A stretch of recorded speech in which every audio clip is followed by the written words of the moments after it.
To read anyone's mind, you need to know 3 essential techniques. By mastering these methods, you can easily understand and grasp what anyone is thinking. So, let me tell you a story from Stoic philosophy that teaches you how to read the minds of others. In a small village, long ago, lived 2 brothers. The elder brother was blind, so he spent most of his time at home, while the younger brother worked as a farmer. However, their farm was constantly being ruined by animals entering the fields. The younger brother was worried about this problem, but eventually came up with a solution. He thought, why don't I ask my blind brother to help scare away the animals entering the fields? He can sit in the field and shout if he hears any animal sounds. This way, we can save our crops.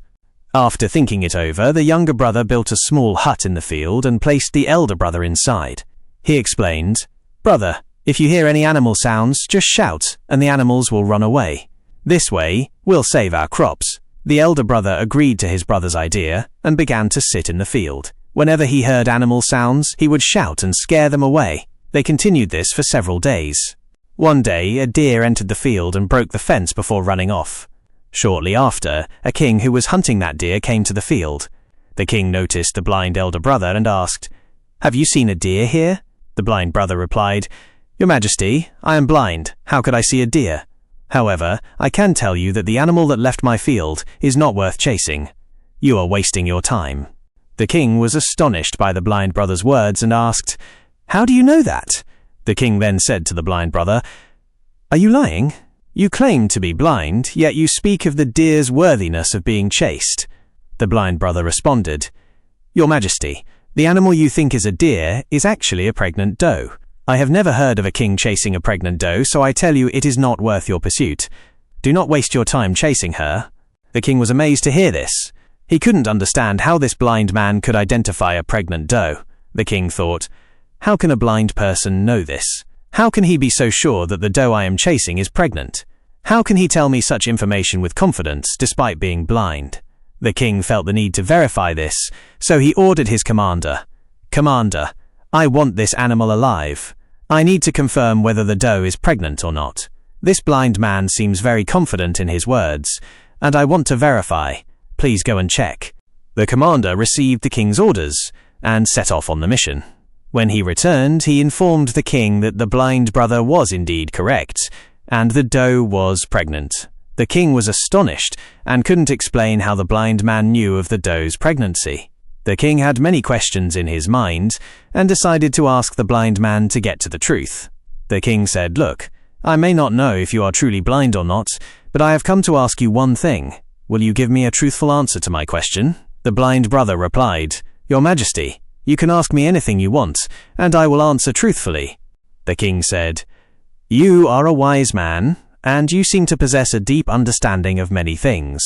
Today I invited you to find out if my wife is faithful to me." The blind brother replied, "Your Majesty, what kind of question is this? Your marriage has lasted for many years, and now you want to know such things? Why do you have these questions in your mind?" But the king insisted, "You must answer this question. If you do not provide an answer, I will punish you severely." Upon hearing the king's threat, the blind brother said, "Your Majesty, if you want the answer to this question, you will need to grant me a favor." The king asked, "Tell me, what do I need to do?" The blind brother replied, "For this, you will have to leave your wife alone with me in a room." At first, the king was angry upon hearing this request, but he eventually agreed and ordered his commander to leave the blind brother and the queen alone in a room. At that moment, the blind brother expressed his desire to touch the queen. Upon hearing this, the queen became very angry and began to hit the blind brother with her hands and feet, with all her might. The king was happy because everything the blind brother said was true. Upon hearing this, the king immediately went to the blind brother and asked, "How did you know my wife was not faithful?" The blind man replied, "Your Majesty, it's very simple. I told your wife that I wanted to touch her, and she became very angry and started hitting me. When I told her I wanted to touch her, she could have refused, but instead, she started hitting me, and in the process, touched my entire body. Now tell me, how can a woman like that be faithful?" The king said, "You are very wise. Well, let's continue. Answer one more question correctly, and I will let you go." Then the king asked, "Tell me, am I truly my father's son or someone else's?" The blind brother replied, "Your Majesty, why bother yourself with this question? Regardless of who your parents are, you are the king of this country, so let this question be." But the king insisted, No, I want the exact answer to this question, otherwise this question will continue to bother me. I want to know the truth." The blind brother replied, "Your Majesty, I can tell you now who your real father is, but before that, I want you to promise me that you will not get angry with me." The king said, "I promise I will not get angry with you." The blind man said to the king, "You are indeed your father's son, but you are also under the influence of a miserly merchant." Upon hearing this, the king rushed to his mother and asked her, "Mother, please tell me the truth. Am I really my father's son or someone else's? If you don't tell me the truth, I will end my life here." The king's mother replied, "My son, you are indeed your father's son, but you are also under the shadow of a miserly merchant." Upon hearing this, the king was delighted and immediately returned to the blind brother. The king asked, "How did you know that the shadow of a miserly merchant accompanies me?" The blind brother replied, "Your Majesty, you have asked me many questions, and I have given you the correct answers to all of them. If you were another king, you would have received many rewards by now, but you haven't given me a single penny yet. From this, I concluded that you are a stingy person." The king burst out laughing and said, "Whatever you ask for, I will give you. But tell me, how do you know what is right and what is wrong? How can you give such extremely accurate and direct answers?" The blind brother said, "Your Majesty, I am blind by nature. If I had other senses, I would be able to understand anyone's thoughts easily. The mind has its own language, and this language can be seen in a person's body actions. By observing a person's eyes, lips, their way of working, and their activities, one can understand what is on their mind. Based on this, we can know anyone's thoughts. But I am blind, so I perceive through actions.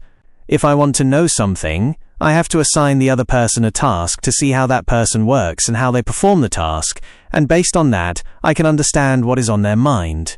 The king asked, "Does this mean I can also know another person's thoughts?" The blind brother replied, "Of course, you too can understand anyone's thoughts, but before that, you must work on yourself, and this work is to quiet your mind and bring your mind into the present. For today, I will tell you 3 methods, and these methods are very easy and simple. But Your Majesty, before that, you must do one thing: focus your mind. When we focus our minds and bring them into the present, we can understand the thoughts of others, because that person is thinking in the present, and we too must bring our minds into the present. Only then can we understand their thoughts. If we are thinking about past events, how will we know what the other person is thinking in the present, while we are engrossed in past events? To know anyone, first and foremost, we must focus our minds and bring them into the present." After that, the blind brother said to the king, "Your Majesty, I will tell you the 3 methods through which you can easily understand anyone's thoughts." Then the blind man said to the king, "O king, the first method is to pay attention to the eyes. The most important thing when we talk to someone is to look into their eyes, because eyes do not speak but they say a lot. If we learn to understand the signals in a person's eyes, we can know what is on their mind, what they are thinking, and what they are about to do. I myself do not have eyes, but I learned this skill from a great Stoic many years ago. He was my teacher and mentor. I had eyes at that time, and I could understand people's thoughts just by their eyes. So if you also want to know the thoughts of others, you must focus on their eyes, such as where they are looking and in what direction. If their eyes wander here and there while you are talking to them, it means they are looking for a way to escape the conversation. Someone might be lying if the person avoids direct eye contact, which means they are afraid of their lie being exposed and people recognizing the truth. But if their eyes are looking at you without moving, they are probably honest and interested. They want to talk to you and share their thoughts. Also, look at how their eyebrows move. If their eyebrows are lowered while they look away, they might be thinking hard or worried about something else. If their eyebrows are raised and their eyes widen, they might be surprised or curious about what you are saying. Also, notice how the pupils of the eyes are. If the pupils are larger, it means they like you or what you are saying, and they are excited or happy. But if the pupils are smaller, it means they don't like you or what you are saying, and they are uncomfortable or angry. Also, notice how their eyes are red or white. The white part of the eye is called the sclera. If the sclera is red, it means they are tired, exhausted, or sick. They probably don't want to talk to you. I remember a time I met a tired person who had been traveling. When we talked, his eyes wandered a lot, and he didn't look at me. This showed that he was anxious and wanted to leave quickly. I thought he might be hiding something, and didn't want to talk to me. Then I asked him more questions, and found out he had a secret plan. Similarly, other facial expressions can help us easily understand a person's thoughts. Sometimes, a person shows different behaviors through their face. If you pay attention to facial expressions, you can easily understand if a person is frustrated, very sad, or very happy. You can also discover what they are feeling internally, and all these things can be determined through their facial expressions. Your Majesty, the face is like a picture that shows what people feel inside, even if they don't say anything. If you want to understand people better, you should pay attention to these silent signs. When you see a person whose mouth turns down at the corners, forming a small sad face, it usually means they are dissatisfied or have lost something. You can also tell from their eyes and body if they are feeling sad. On the other hand, a big, genuine smile that makes the eyes and cheeks go up is a sign of happiness, friendliness, and kindness. The eyes are very important in this. When they become small and shiny, you can be sure the smile is real. Look at the space between a person's eyebrows, where the skin wrinkles. When it becomes deeper and more intense, it often means they are confused, thinking hard, or trying to understand something difficult or new. The mouth's position can tell you a lot. A closed, tight mouth might mean they disagree, or dislike something, or don't want to talk. But an open, relaxed mouth means they are open, comfortable, and ready to talk. As you get better at seeing and understanding these signs on the face, you will be able to know what people are thinking and feeling inside, whether they express their feelings aloud or not. Their faces will show you what is in their hearts. Whether a person speaks with words or not, you can understand everything from their face. Your Majesty, I will tell you a story. Once, I met a sad person who came to me for help, but he acted as if he didn't care. But I saw a small line on his forehead that showed he had a problem. I asked him to tell me about his problem, and he did. He felt better afterward, and I helped him. A genuine smile also makes the eyes happy, which means they are happy and kind. A frown makes the eyebrows go down, and means they are worried or concerned.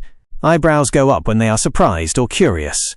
You can tell how they feel by looking at their faces. Continuing, the blind brother told the king about the third method.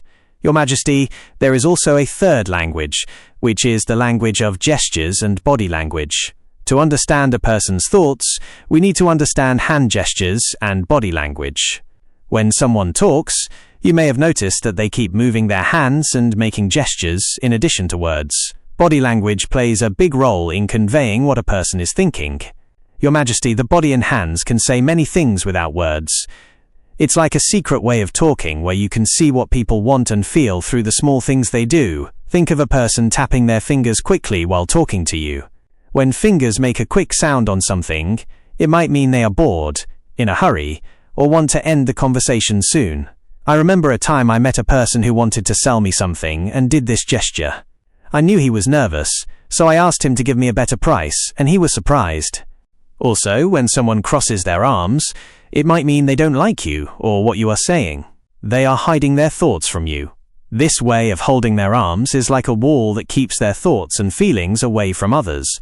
By seeing this sign, you can be gentle and careful when talking to them and make them feel more comfortable and open. When someone leans forward, it might mean they are interested in you or what you are saying.